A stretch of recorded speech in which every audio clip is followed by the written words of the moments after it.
When we talk about energy, frequency and vibration, as Nikola Tesla said, if you wish to understand your universe, you have to think of that. But you know, if you take like a spectrum and look at the frequencies, you say we go higher frequency and then lower.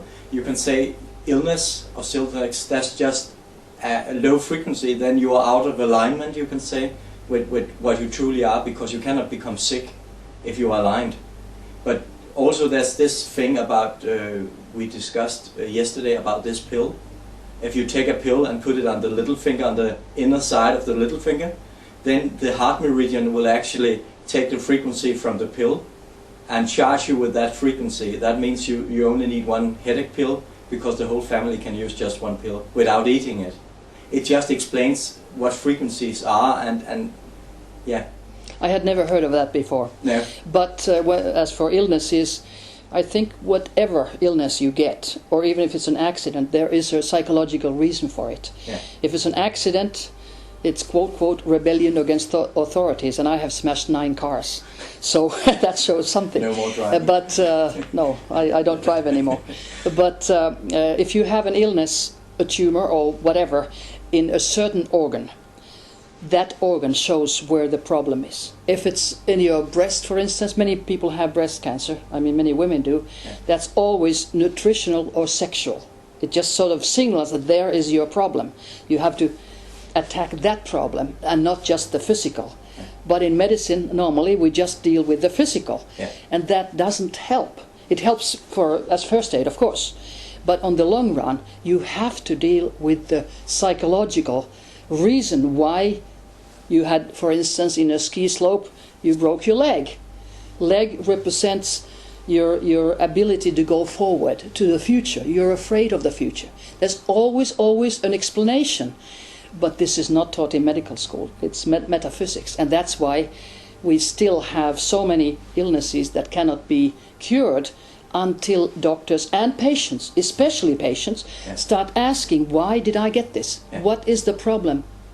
Relationships, in the family, with friends, whatever. And then you get healed very, very quickly. But it's a responsibility. If people start to take responsibility, then they will experience that their fear goes away. Because as I sometimes say to people, they ask me, how come you have so much energy? And I just answered one day without, I don't normally think a lot, because then it all just collapses. I said, it's because I take responsibility. And it just came, it was soul answering. Because I say to people, if you just take one little step, just one little step forward, all the helpers and everything upstairs or on the main office, I say, they will throw energy balls and everything you need. You just have to show them that you will take just one little step and take responsibility. Then everything will normally start to, sort out or flow or come into the right state. It takes so little. That's true. We say awareness, we need awareness, people need to be more aware. What can we do to get them out of the fear? Well, what I try to do, on a personal level, I try to lecture about it. I try to write with articles and books. I don't think I can do anything more. But I was just in Switzerland last week, and there were 2,000 people coming to listen to a lecture on mind control. And they were other lecturers too, one from Switzerland and 3 from Germany. And the topics were something like Illuminati, or the hoax of the swine flu, where WHO is, saying it's a pandemic. It's ridiculous. But you have to always ask, what is the purpose of this? And of course the purpose would be that Big Pharma now is distributing all over vaccines. You can't make vaccines in a couple of months. That's ridiculous to even think. But they can give anything.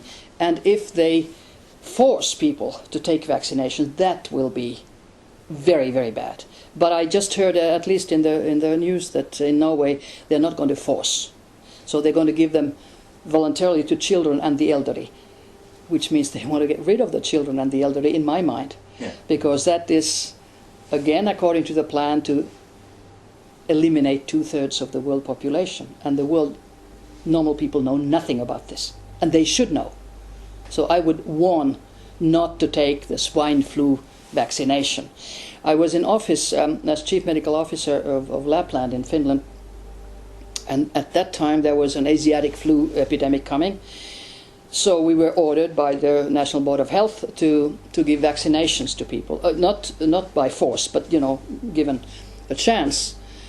And it turned out that the vaccinations that were given were not against this specific flu. It was against a totally different virus, which means it was a WHO experimentation on the Finnish population. Because Finnish population is, since we were under the Tsar in Russia and the rule, we always obey in a way, aye aye sir. So we are very much used in vaccinations as experiments. And think of it. I mean, we were vaccinating people against a virus with another virus. Of course it had no effect. Now I think that's very, very unethical. But this is the way world functions today, unfortunately. When we look at WHO, they removed the precautionary principle on electromagnetic radiation and fields, and then they have put it on the area for vitamins and supplements and so you have to be very careful about extra C vitamin and so. But has it always been like this, and have we only been able to really see the last 10 years perhaps, since we had this shift in presidency about 2000 in the United States? It seems like things have become so unethical after 2000, really unethical, and it's become obvious all over. But has it always been like this, but we haven't been able to really see it, that we have been experimented with, for instance, the last 50 years, 60 years, 80 years? So we are part of a huge experiment? Yes, we are part of a huge experiment, and we still are. And it's been going on at least for 2 generations, at least for 50 years. Because when we talk about microchipping of the total population, so already in 1952, Project Moonstruck in the United States, a CIA project, was implanting electrodes into the teeth and brain of people to follow them and to control them. So absolutely we have been under, but you're totally right, it has accelerated. It's become worse and worse and worse in the last 10, 20 years, and that I think has something to do with the electromagnetic smog which is coming. I mean, which is all over the world, in the Western world especially, in the big cities. And that is done also deliberately. Because just look at the parks, the lamps in the parks. Look at the lamps in the residential areas. Look at the lamps in the main streets. Look at the lamps in the children's daycare centers, in old people's homes, in schools. They are different than 20 years ago. And when you start looking up, you start wondering, why are they like that? They can be controlled remotely by giving different frequencies.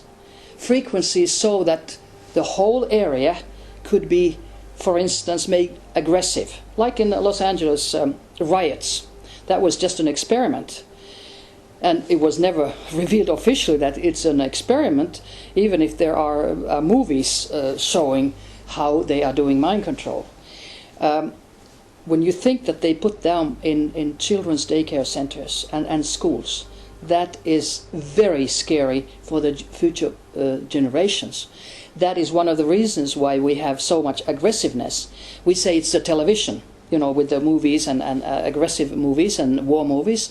That is part of it, because TV, that can also film you, and this is not paranoia. The new TVs do film you when you watch them. High density or exactly, high definition, but they use also mind control in certain films, like Pokemon.